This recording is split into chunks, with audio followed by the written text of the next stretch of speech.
কোন ইসলামে আছে বরযাত্রী যাওয়া লাগবে? ইসলামে আছে অলিমা করা লাগবে। অলিমা করে কি মেয়ের বাড়ি না ছেলের বাড়ি? আপনারা কি করেছেন বলেন? এটা বলা ঠিক না, কারণ আমিও ধরা খেয়ে যাবো। আমিও তো ওই সময় জানতাম না। আমি 7 জন নিয়ে বিয়ে করতে গিয়েছিলাম আমার দাদাদের। এখন শ্বশুরকে আর শাশুড়িকে বলেছি যা খরচ হয়েছিল অন্তত এই বরযাত্রীর টাকা আমি দিই। এখানে বরযাত্রী যান কারা হাত তোলেন? এই 2 জন। ঠিক আছে, এলাকায় মনে হয় সিস্টেম নেই, অলিমার সিস্টেম আছে আলহামদুলিল্লাহ। অলিমা করা লাগবে। নবীজি যতগুলো বিবাহ করেছিলেন সব কি বরযাত্রী না অলিমা? বলেন। আজ বাংলাদেশে যত অপচয় হয় এগুলো যদি বন্ধ করা যায় এ দেশ আর পৃথিবীর কাছে ভিক্ষা করা লাগবে। আমরা বিভিন্ন জায়গায়, আমি নাম নিলাম না তাই, বহু অপচয় হয়েছে। একটা মেয়ে বিয়ে দিতে হয়তো 15,000 টাকা হলে হয়ে যায়, সেখানে 15 কোটি টাকা খরচ করে, এরকম বাবা ছিল না? তো কি দরকার এই অপচয়টা করা? তুই নিজে যদি 50,000 টাকা দিয়ে মেয়েটা বিয়ে দিয়ে বাকি টাকাগুলো গরিব মানুষের জন্য ব্যয় করতো, ওর মেয়ে আমার মনে হয় আরো হাজার হাজার মানুষের দোয়া পেত। কিন্তু যা করে দোয়া তো দূরের কথা, খাবার দাবার যাই দেয়। এমন মানুষকে খাবার দিয়েছে 5 পিস গোস্ত পায়, দেওয়ার সময় কেমন খাইলেন খাবার, ওর দাঁতের ফাঁকা তো বন্ধ হয়নি, তার মানে ওর দাঁতের ফাঁকা হইল। এই কথা বলে না কেন? এটা আরো বদনাম হয়। আর মেয়ে বিয়ে দিয়ে যারা দেখছেন, মেয়ে বিয়ে দেওয়ার সময় এই যে যারা বরযাত্রী যায় মেয়ের বাড়িতে, এগুলো একটা ইতো ছোট লোকের। কোন ইসলামে আছে বরযাত্রী যাওয়া লাগবে? ইসলামে আছে অলিমা করা লাগবে। অলিমা করে কি মেয়ের বাড়ি না ছেলের বাড়ি? আপনারা কি করেছেন বলেন? এটা বলা ঠিক না, কারণ আমিও ধরা খেয়ে যাবো। আমিও তো ওই সময় জানতাম না। আমি 7 জন নিয়ে বিয়ে করতে গিয়েছিলাম আমার দাদাদের। এখন শ্বশুরকে আর শাশুড়িকে বলেছি যা খরচ হয়েছিল অন্তত এই বরযাত্রীর টাকা আমি দিই। বেশি তো না, 7 জনের নয় 200 টাকা করে হবে, 1-1.5 টাকা দিলে শেষ। কিন্তু যারা 150, 200, 300 মানুষ নিয়ে যান ফকিরের মতো, এখানে বরযাত্রী যান কারা হাত তোলেন? এই 2 জন।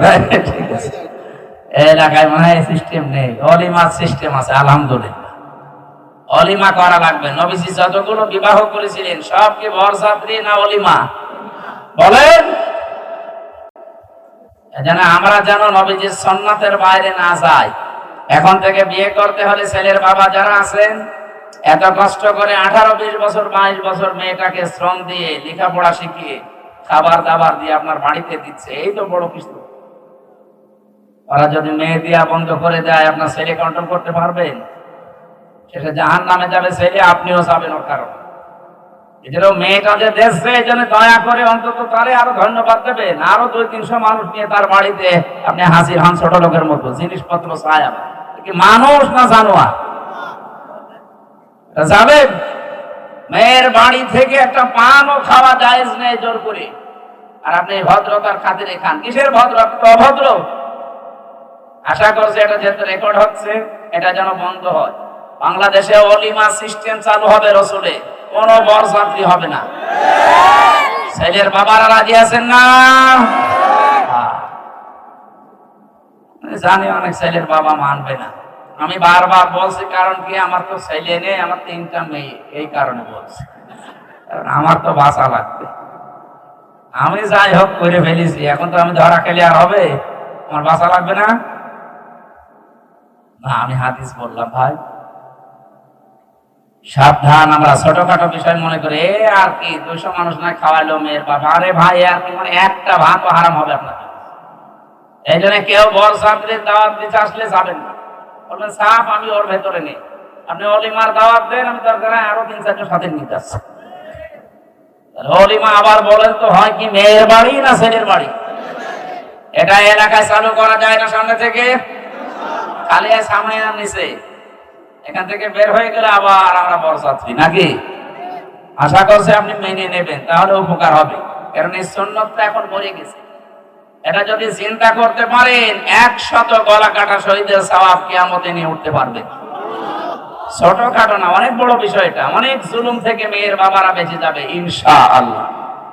তাহলে আল্লাহ নিজে অপচয় করেন না এবং ফতোয়া দিয়েছেন এটা শেষ করে দেন। উনি দেখিয়েছেন প্র্যাকটিক্যালি, বিজ্ঞান এই যে প্রমাণ করছে এই গুরুত্বপূর্ণ পিত্তথলির এই রসটা খাবার থাকলে পড়ে, খাবার না থাকলে বন্ধ হয়ে যায়।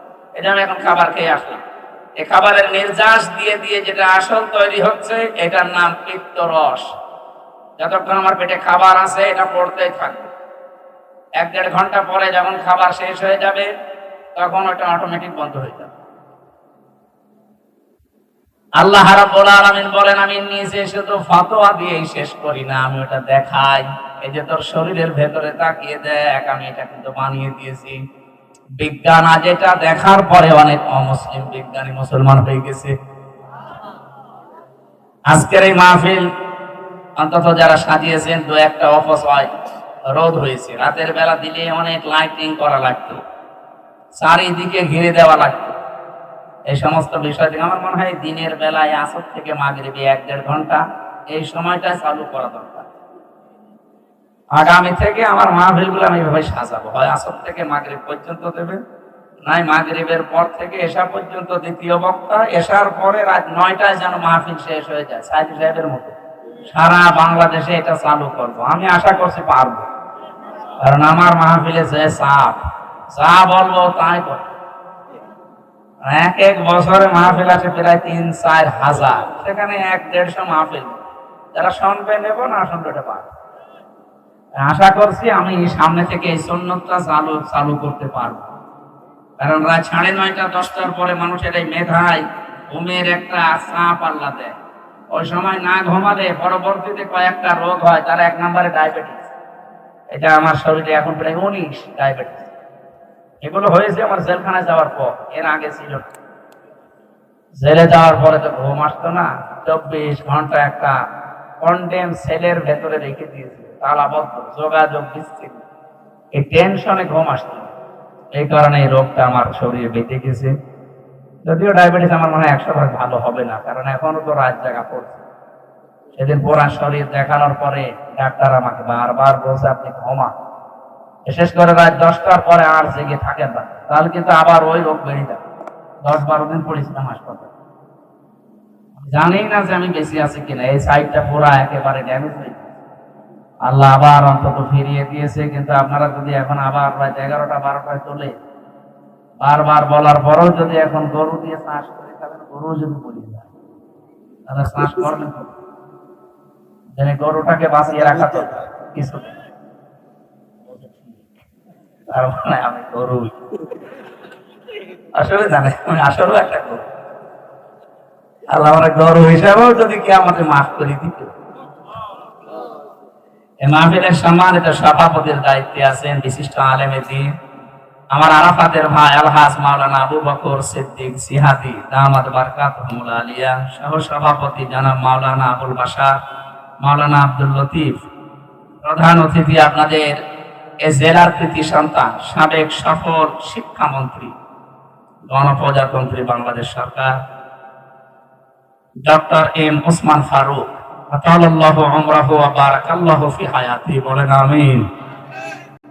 এতক্ষণ যারা আলোচনা রাখলেন মাওলানা হুসাইন মাহফুজ চুয়াডাঙ্গা, এরপরে মুফতি জসিমউদ্দিন মেসবা সুনামগঞ্জ, মুফতি আলাউদ্দিন সাহেব আপনাদের করিমগঞ্জের সন্তান, মঞ্চে বসা ওলামায়ে কেরাম, সামনে বসা মুসলমান ভাইরা, পর্দার আড়ালের সম্মানিতা মা এবং বোনেরা, প্রশাসনের ভাইরা, প্রাণ প্রিয় কিশোরগঞ্জবাসী,